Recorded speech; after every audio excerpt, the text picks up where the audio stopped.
The Supreme Court took up the very big topic of censorship and social media with cases from Texas and Florida. Both states want to prevent platforms like Facebook and X from removing or demoting certain content. A ruling could define how much power private companies have over free speech. Fox 4 Sean Rabb following today's hearing. Sean. And Clarice, the hearing before the High Court went on almost 4 hours, longer than anyone expected.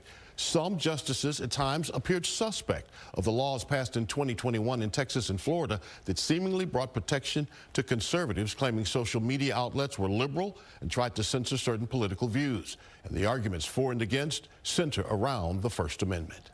The First Amendment hangs in the balance.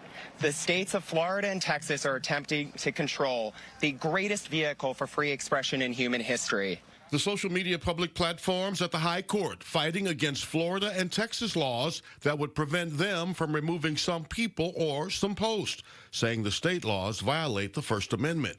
Lawyers for the two states disagree. There is an important First Amendment interest precisely in ensuring that large, powerful businesses like that have undertaken to host massive amounts of speech and have the power to silence those speakers.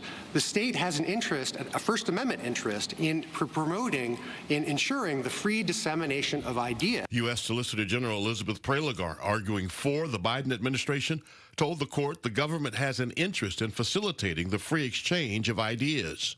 But in promoting that interest, governments have to stay within the bounds of the First Amendment, and these state laws, which restrict the speech of the platforms to enhance the relative voice of certain users, don't withstand constitutional scrutiny. Justice Sonia Sotomayor seemed uncomfortable with the Texas law, telling Texas Solicitor General Aaron Nilsen, I have a problem with laws like this that are so broad that they stifle speech just on their face. Meaning, I think that's what the government's been trying to say. I disagree with you, but I understand that there's still applications of this law that should be allowed to go into effect. I don't see how they can say that they can kick somebody off for off-platform speech of their grandmother. That can't be. Or because they don't like it where you live in Texas. You know, you live in El Paso and not Dallas, so you're not as valuable to the advertisers, so we're going to kick you off. Surely that can't be okay. Justice Samuel Alito asked the attorney for the trade group representing the social media companies if their aim is editorial control or something more. Is it anything more than a euphemism for censorship? If the government's doing it, then content moderation might be a euphemism for censorship. If a private party is doing it, content moderation is a euphemism for editorial discretion. And there's a fundamental difference between the two.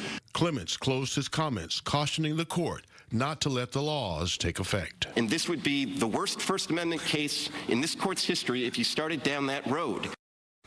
Oh, Facebook and Twitter, now known as X, cut off former President Donald Trump because of his posts after the January 6th attack on the Capitol. Now the justices will decide if social media platforms can control its content, what voices they will and will not allow. Sean, thank you.